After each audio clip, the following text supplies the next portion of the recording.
Introducing the Italian Grape Geek program, a new and original approach to Italian wines. IGG, as it's fondly known, is a book, a podcast, an online theory course, and an in-person tasting course. Our pocket-sized book briefly introduces 80 grapes with benchmark producers, helping you find and taste these great wines on your own. Space to make your own notes makes the book a personal record of your Italian wine journey. No time to read?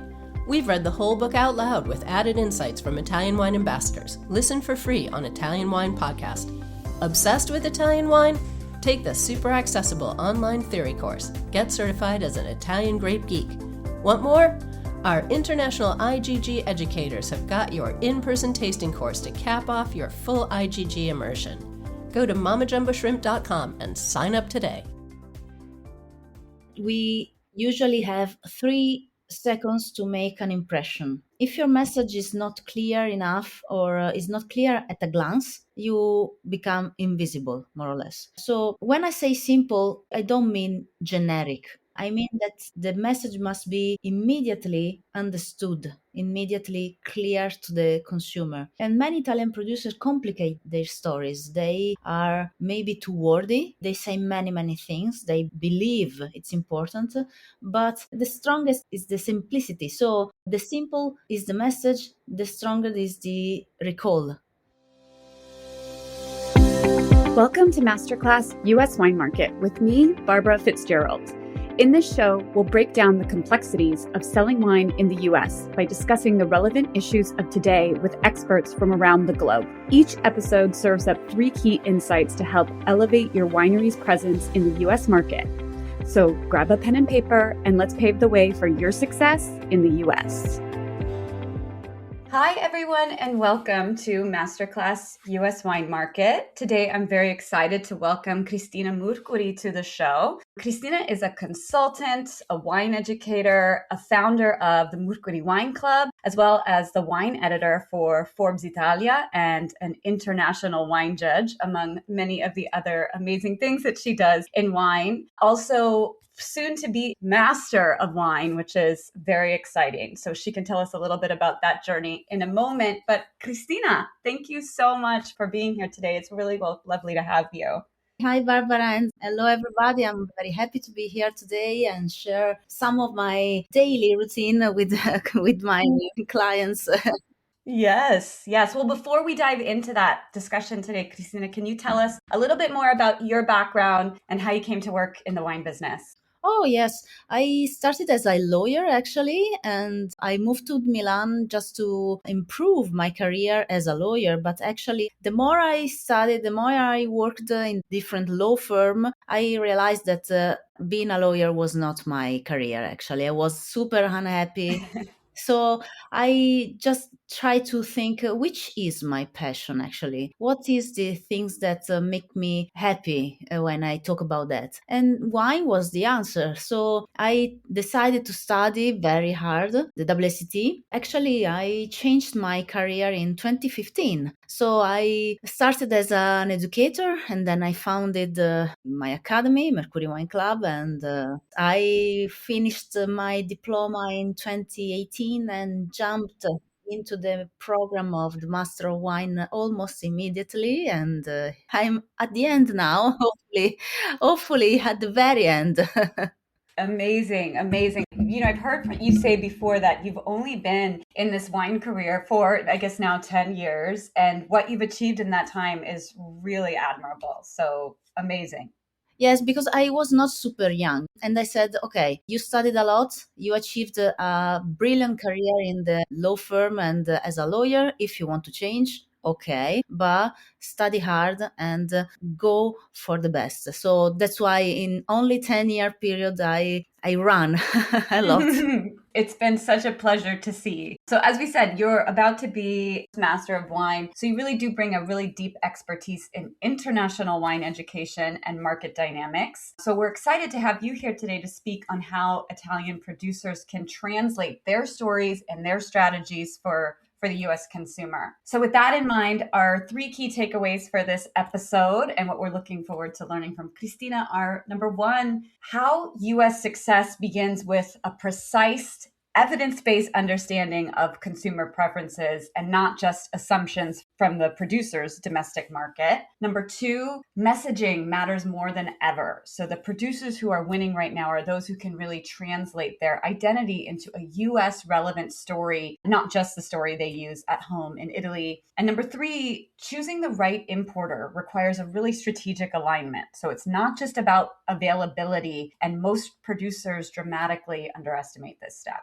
So we're really looking forward to digging into all of this with you, Cristina. So let's start from the kind of the foundational level. Many Italian producers are still approaching the US as if it were one single market. But in your opinion, especially with your Italian cultural knowledge, how different are consumer behaviors between Texas versus Florida versus New York? This is the right point to start, because Italian producers, when they come to me and say, okay, please help me export my wine. Okay, but where do you want to go? Because they believe that US is one country, but it's a huge country and the consumers are very, very different. So for instance, areas such as Texas, Florida, they rely on import more than the West Coast, for instance. They focus on approachable sparkling wine, white wine. So they focus on this kind of style, also depending on, obviously, the specific channel you choose. But for instance, on the contrary, in New York, there you can go with the more premium price point, and they focus on trends, they focus on native grapes, they are willing to experiment. On the contrary, the market is very competitive, so you have to actually understand how to differentiate your promotion plan strategy and start probably with the easier states when you can approach, when it's more easy to enter because they are more open to import, and then try to see how it works and expand to other territory. But go to US and go with one important, for instance, is risky in my opinion.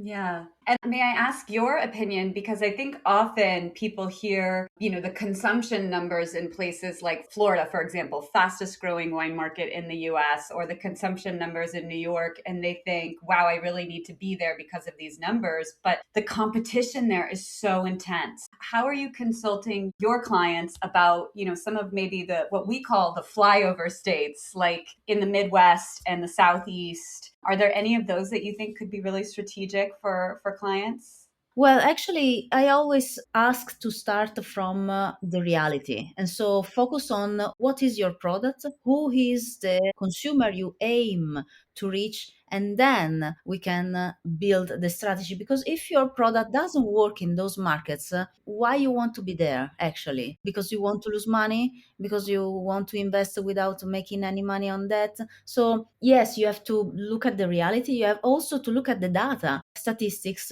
which styles is better performing in which state, which will be the future trend for this particular style, or which is the trends for prices.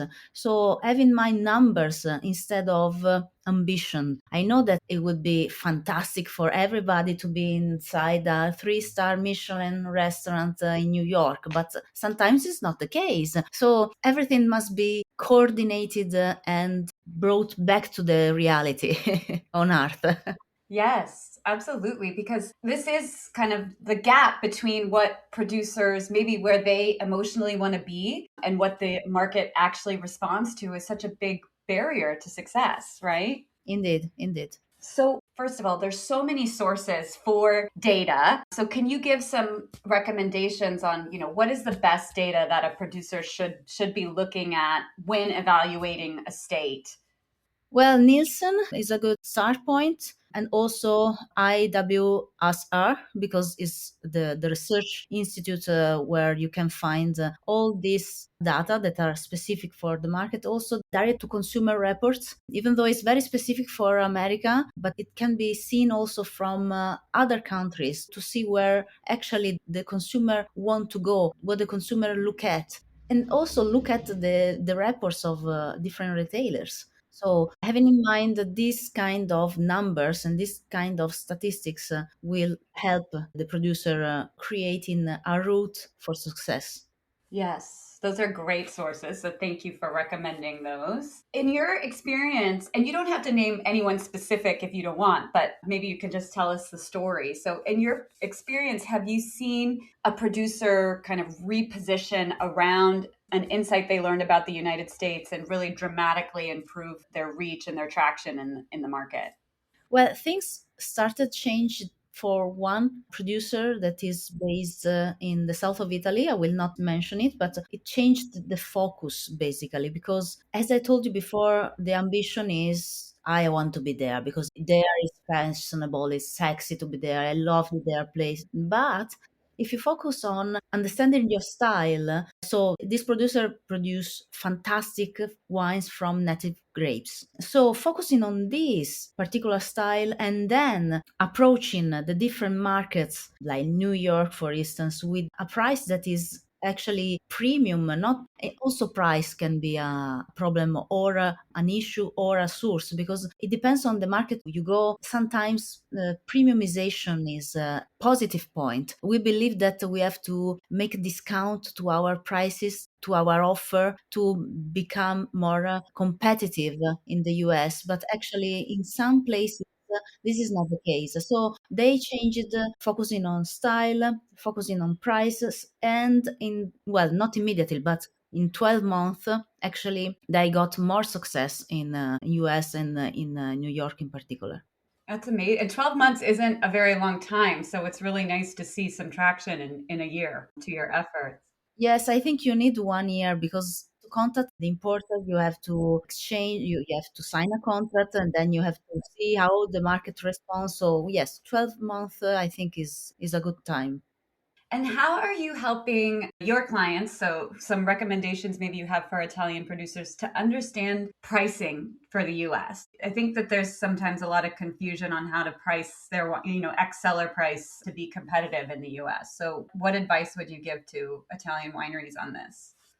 This is the most difficult point because it's obvious that you must have a price list that is an export price list. Obviously, you cannot make different prices according to the destination you do, but you have to understand that in America, because of the three-tier system, because of logic of and taxation, the prices can actually be different and also they can change during the route. So going very much down is not the things that are getting the most successful strategy now, in my opinion, because especially from a consumer point of view, the statistics demonstrate that the mid premium segment is getting the most recognition. So the so-called luxury affordable or affordable luxury is the one that works better. So working on prices that at the final point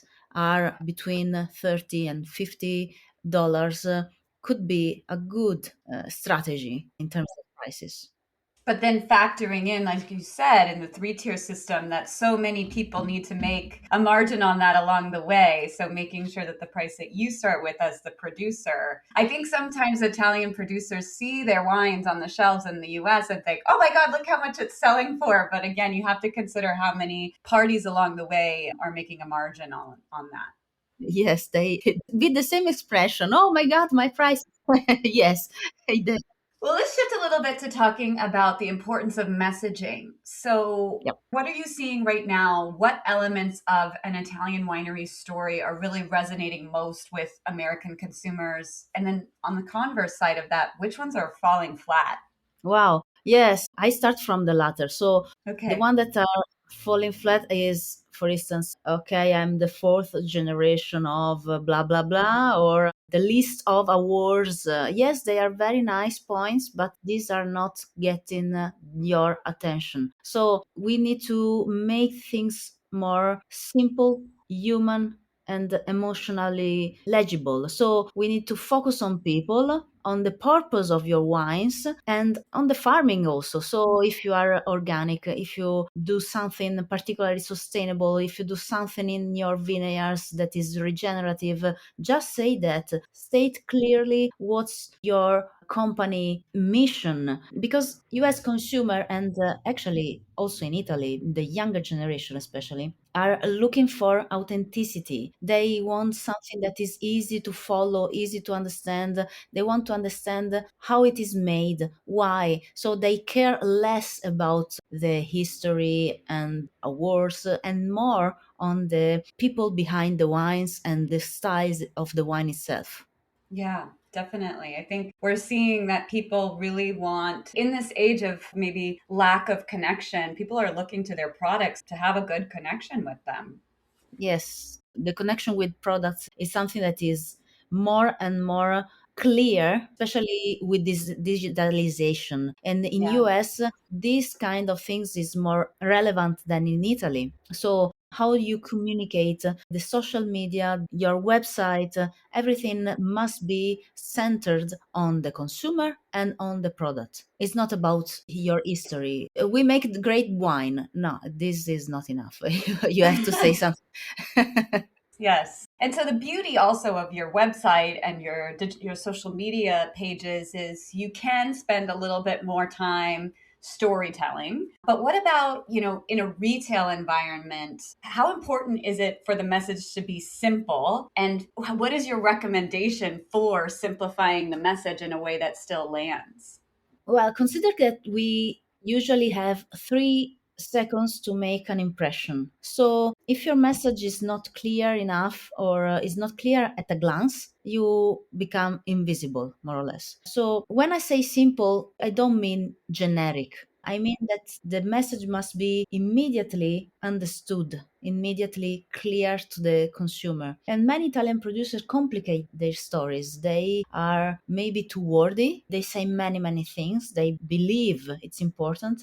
But when I review the website or when I review some technical sheet, they start with maybe 3 pages of storytelling, and I end returning half a page of everything that is condensed in one single message. The strongest is the simplicity. So the simple is the message, the stronger is the recall. Yeah, that's an important call out. I'm of Italian descent, and even myself, it is so hard for me to tell a story concisely. We love our details, we love to be very romantic in our storytelling, but we have to figure out a way to do that in as few words as possible. Unfortunately, again, the attention of people is getting lower and lower. So 3 seconds, and yeah, you win or you lose. So you talked a little bit, talk about your farming practices. If you're doing something unique with your production approach, talk about that. How important would you say are things like variety or region to US consumers? I think variety is getting more and more important, especially native grapes in some of the East Coast.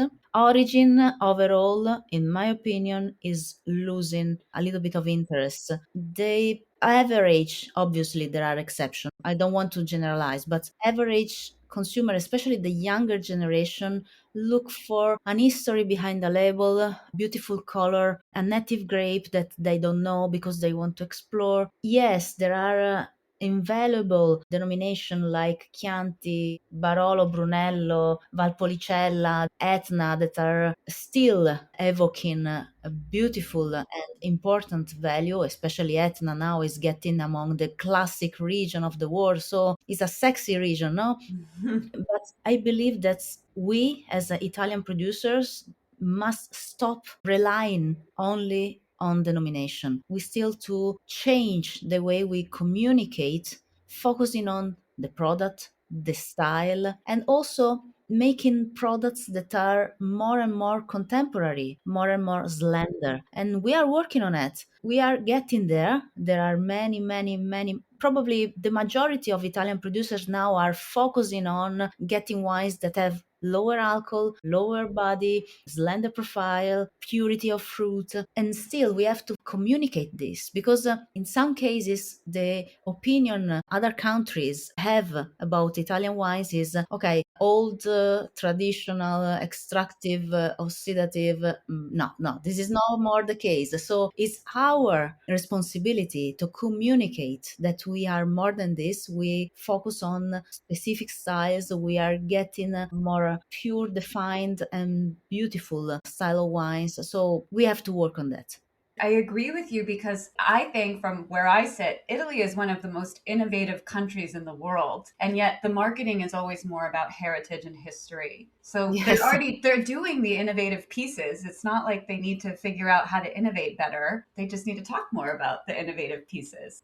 Indeed, if you don't talk about your innovation doesn't exist. So change the way you communicate. Yes. Well, again, you don't have to name a specific producer, but maybe you can just share an example how reframing just a story without changing the way the wine was produced led to a stronger importer or retailer interest for a brand. Yes, there is one example from Franciacorta. Again, I will not mention the producer, but in that case, I reworked the technical sheets. And the output was a technical sheet that was talking about actually what is in the glass, what is the style of the wine, what do I expect from the wine. And okay, it was less romantic, but it gave more information about the alcohol, the dosage, the dégorgement date. But it was more factive, more essential. But actually, the importer we were discussing with for a long time, they were more and more happy to read these new technical sheets. But yeah, I think that's such an important call out because you're positioning the wine for them, or you're helping them do their job. They can understand right away where it fits in their portfolio, how they can communicate it to the consumer a lot more easily than just understanding, who your nonno was and when he planted the vineyard. Indeed, I agree completely. Even though we love nonno, and he's important, but okay, well, let's shift a little bit now to also talking about how to strategically choose an importer, because especially in this day and age, it can feel like very much if somebody's interested in you, you should take it right away, right? But we want to be a little bit more intentional about that. So what is your recommendation? What strategic criteria should Italian producers use when evaluating their US importer candidates? So, in my opinion, there are macro criteria. So, basically, how many bottles you produce and how many bottles an importer is looking for. So, if an importer is looking for a producer that produce 1 million bottle and you are not of that size, basically, it's easy, And also the level of positioning. So, if one importer is focusing on only iconic or super premium price point wines, or on the opposite, more entry level points, yes, you have to know there, you have to be aware of that in advance. And also there are micro criteria that are more soft, it depends on the value they share. So your importer must share the same value because they will be your voice in that country. So they need to share the same value, they need to share the ability to spread your voice, to tell your story to other people. So, okay, you need to select an importer that is in line with your size, with your price point, with your channel strategy, okay? But also they have to share something that is more human. Yes, I think that's a really important call out. It's obviously more than, okay, they like my wine, but then there's all of these other pieces too that are logistical, but also relational. Indeed. For instance, when I organize my incoming program, I do this pre-matching. So when an importer arrives, they already know the name of the producer I would love to connect them to, because I know the style of each other, the voice they can have. So it's a sort of agency. So I know both of them. I want to match them. It's a sort of Tinder, but yeah, you're a wine matchmaker. Esatto. This is useful because I actually speed up a lot the procedure because I already connect the right people to the right company and vice versa. And that's amazing because time is expensive, right? So if you're saving people time, you're saving people money. Indeed.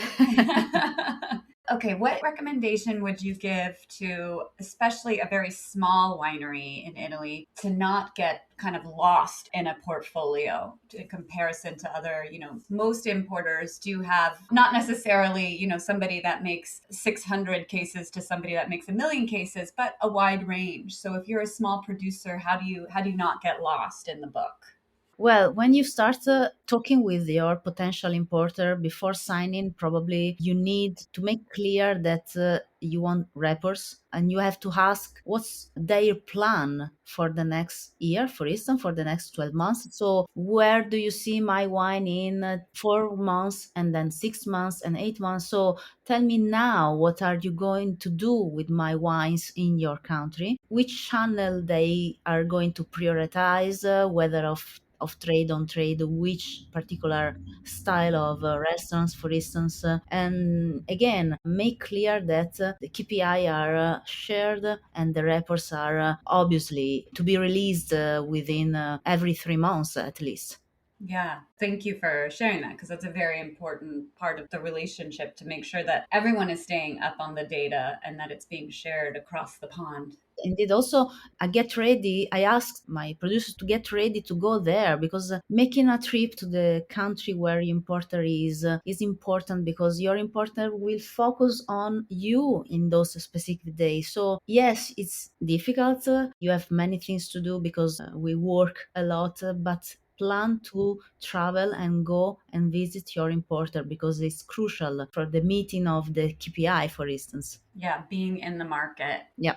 Sure, sure. So, especially for like a smaller producer that's just emerging in the US market, what recommendation would you give them? How much time should they be expecting to work with their importer, to get the brand out there, to maybe create activations or, positionings in the market, things like that?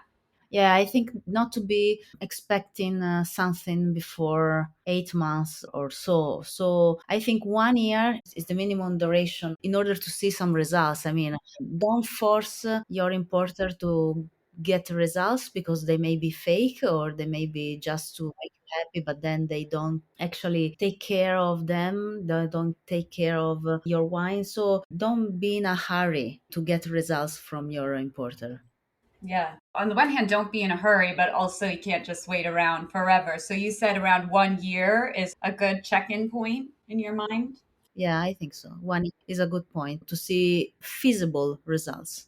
Yeah. And how are you coaching, especially your clients, your producers to ensure that all of, pricing, prioritization, and the long-term goals are aligned before they're signing contracts with anybody?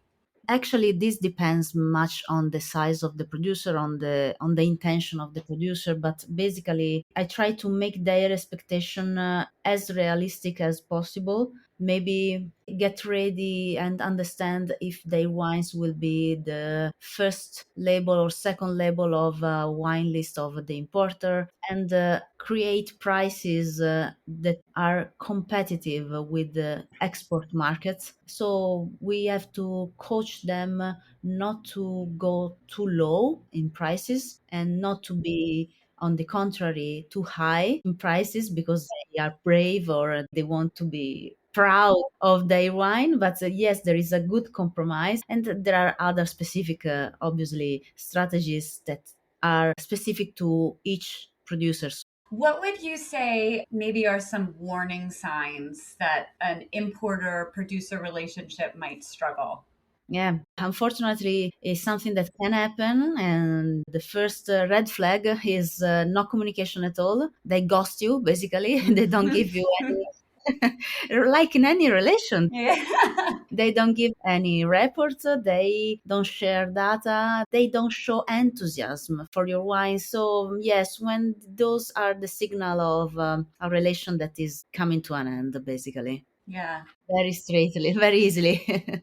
And earlier in the episode, you mentioned, especially on the East Coast and the Southeast, how important imported wines are. So, for a producer evaluating an importer, how much should they be considering how many other kind of regional producers are already on that importer's list versus not? So, if you're in Chianti Classico, how much should you be evaluating the other Chianti Classico producers they have? But similarly, if you're making like sparkling Durello, how much should it matter that they maybe don't have another one?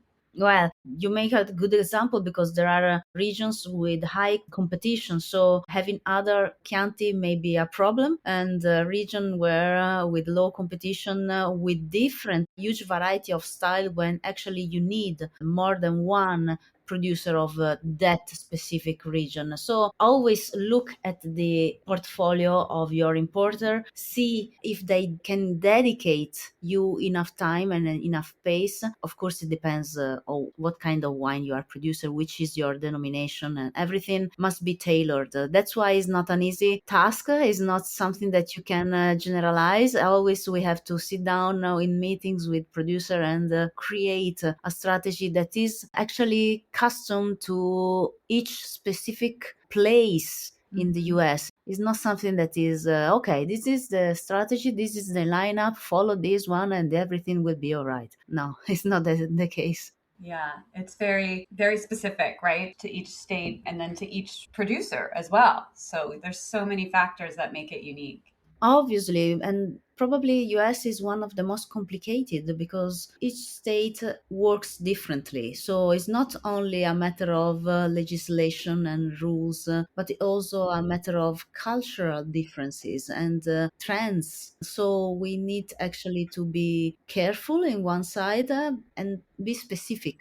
Yeah, it is confusing because, yes, like you said, the states are so different. They have their own unique cultures. But I think Italians should be able to understand it because also regions in Italy are so different, right? You have your own unique cultures. So the way you would sell wine to somebody in Puglia is probably different from the way you would sell wine to somebody in Friuli.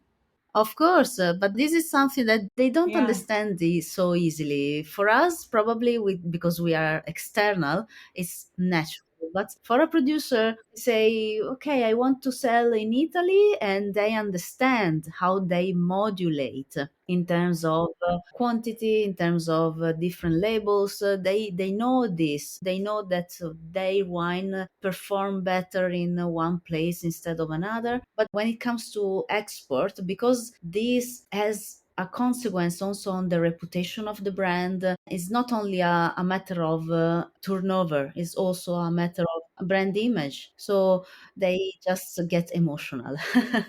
Yes. And understandably so. We know why people are emotional about the wine industry, but also we have to bring it to the people. Well, Cristina, thank you so much. You have given so many amazing, very practical insights that I hope people take into their, especially this time of end of year, beginning of the next one, when people are really spending time to develop their strategies. And then before we wrap up here, we like to ask our guests a rapid fire quiz to really help our listeners better understand the US market, but more specifically this episode. So these next questions, if you could just answer them in a couple sentences. Okay. Yes, thank you. So, number one, what is your number one tip for positioning your wine brand in the US? Number one tip for positioning a wine: focus on what's in the glass. Perfect answer. Number two, what is something you would have told your younger professional self about working in the US wine industry? Trust people. They are clear, they are very straightforward, they are very direct. Yeah. I'm glad to hear that. I'm glad to hear you think the US is direct. I think of Italians as being more direct and US being a little, beat around the bush, but. For my perspective, no, I got situation with US people and they are very straight to the point, and yeah, I appreciate it. Amazing. I'm happy to hear that. Makes me proud. Number three, we move around a lot in the wine industry, right? You mean I've seen you in like 5 different cities in the last year. So, what is your favorite travel hack? Can be something very practical when doing market work. I have to think about that. Well, probably just I don't know, bring something that make you feel at home. So, yes, I have one. For instance, I have to bring with me maybe a bar or a fruit or a biscuit that is something that I can use at breakfast, because breakfast for me is the most important moment of the day, and I want to spend it by myself. So sometime when you travel a lot, bring something so that you can feel at home, even Yeah, abroad. Yes. that's beautiful advice. I love that. I'm going to ask another. We don't normally ask this question, but being that it's December, so it's almost Christmas, I would love to know what is one Italian wine that you are going to celebrate the holidays with? Just one. You could give me all the ones you want. Well, I will open probably Bubbles, for instance, a beautiful Ferrari or Bella Vista. And then I will go straight to Sicily and Etna because I love Mm. Etna. So probably Maugeri will be my second choice. And then I will go back to Tuscany because I'm from Tuscany, and probably I will open a beautiful bottle, I don't know, Tenuta di Valgiano, that is close to my house and I love it. Oh my gosh. Cristina, you are speaking my language because first of all, Ferrari is my favorite Italian sparkling wine. Then I was at A16 over the weekend and I drank Maugeri, Etna Bianco Superiore. And then Wow. my family is from Lucca and Valgiano is like up the road from my family's home. So we are neighbors, more or less. Yes, siamo gemelli. Gemelli diversi. Amazing, amazing. Well, thank you so much for spending all of this time to give us so many wonderful insights. How can our listeners connect with you if they want to reach out to you directly? So they can contact me on Instagram. So my profile is just Cristina Mercuri _wine, or by my website. So www.wine-club.it, and that's it. Amazing. And if anyone is looking to hire you, are you taking on new clients at the moment? Yes, we are always. Wonderful. So if anyone needs your expertise consulting services, now they know where to go looking for you. Yes, who is the right person to talk to? Yes. Well, Cristina, again, thank you so much for joining us here on Masterclass US Wine Market. I really hope I get to bump into you in person soon. Oh, I hope so. And my pleasure to meet you today and being here and tell you something about my impression on how to approach US market. Yes, thank you so much. Thank you. Bye. Bye. And that's a wrap for this episode of Masterclass US Wine Market. Thank you so much for joining us. If you enjoyed this episode and want to stay up to date with the latest industry trends, remember to like, follow, and share our podcast. And if you find value in our conversations, please leave us a review to help others discover the show and grow our community. Stay tuned for new episodes every Monday. Until then, brindiamo il vostro successo!